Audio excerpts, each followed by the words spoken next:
South Africa has seen many political storms. But sometimes, the loudest moment in politics is not a speech, not a court ruling, not a televised address. It is silence. And right now, the silence surrounding Michael Sandlana is raising questions that refuse to go away.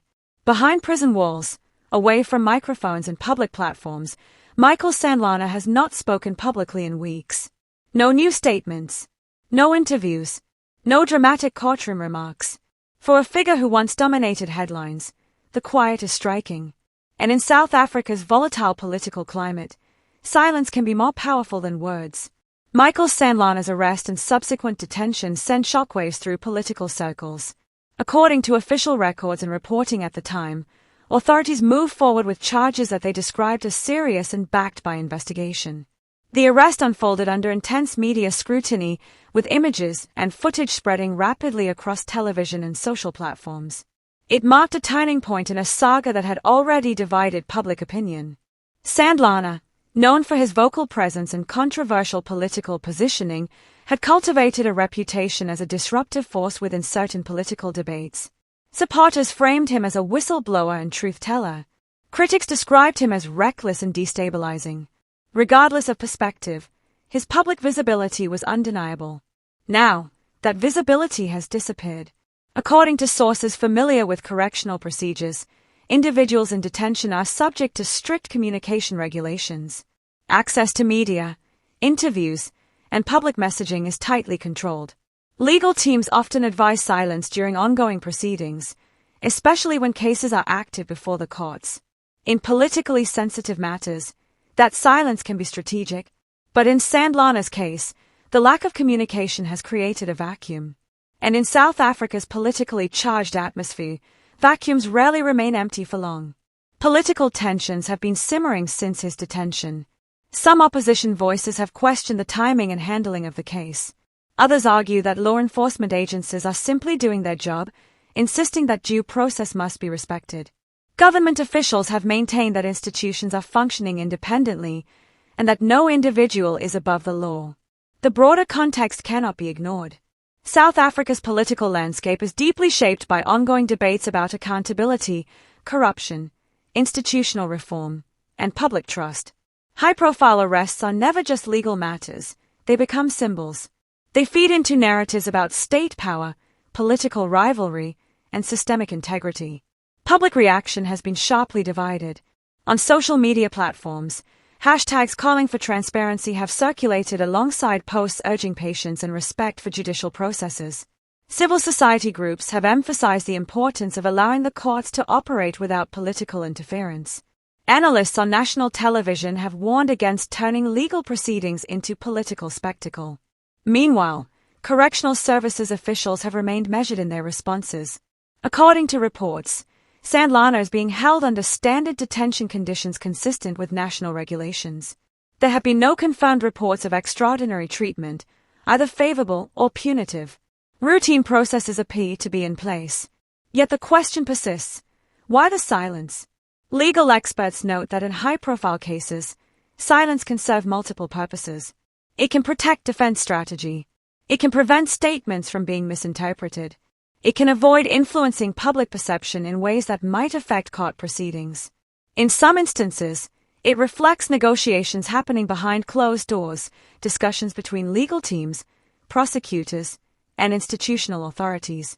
However, there is no official confirmation of any such negotiations in this case. Allegations have emerged online suggesting internal political maneuvering, but no credible evidence has substantiated those claims. Responsible reporting requires caution, and at this stage, confirmed facts remain limited to court filings and official statements. The timing of Sandlana's silence is particularly significant given South Africa's broader political calendar.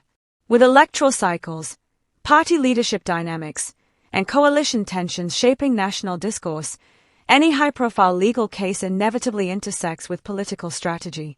Analysts suggest that different factions may interpret his detention through their own lenses, reinforcing pre-existing narratives about governance and reform. Institutional response has so far emphasized procedural integrity. Representatives from prosecuting authorities have reiterated that the matter is before the courts. The judiciary, known for its constitutional independence, continues to process the case according to established timelines. No extraordinary judicial interventions have been publicly recorded. Political leaders across party lines have tread carefully. Some have called for transparency and swift resolution. Others have avoided direct commentary, likely mindful of the sensitivity surrounding ongoing proceedings. The absence of inflammatory rhetoric from major figures has, in some respects, lowered the temperature of what could have become a more explosive confrontation. Still, public curiosity remains intense. What makes this moment particularly compelling is not only the legal case itself, but what it symbolizes. South Africa's democracy has long wrestled with questions of institutional strength. Each high-profile arrest tests public confidence. Is the system impartial? Is it politically influenced? Is accountability applied consistently? Sandlana's silence amplifies those questions. From a strategic standpoint, remaining quiet may prevent additional controversy. Public statements from detention can sometimes escalate tensions or trigger further legal complications. By withholding comment, Sandlana may be preserving his legal position. Alternatively, the silence could reflect strict advisory guidance from counsel who prefer courtroom arguments over media narratives. There is also the human dimension.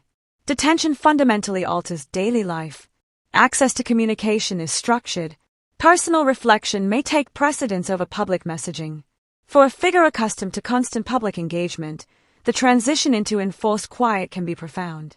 Observers note that prolonged silence can reshape public perception. In politics, absence often changes momentum. Media cycles move quickly. New controversies emerge. Public attention shifts. The longer the quiet continues, the more unpredictable its eventual end becomes. If Sandlana breaks his silence in court, the impact could be dramatic. If he releases a written statement through legal channels, it could reignite national debate. If proceedings move quietly toward resolution without public spectacle, the case may gradually settle into legal history rather than political legend. Possible consequences remain contingent on judicial outcomes. A conviction would carry significant political and reputational implications. An acquittal could fuel arguments about overreach or miscalculation. Procedural delays could sustain uncertainty and prolong political tension.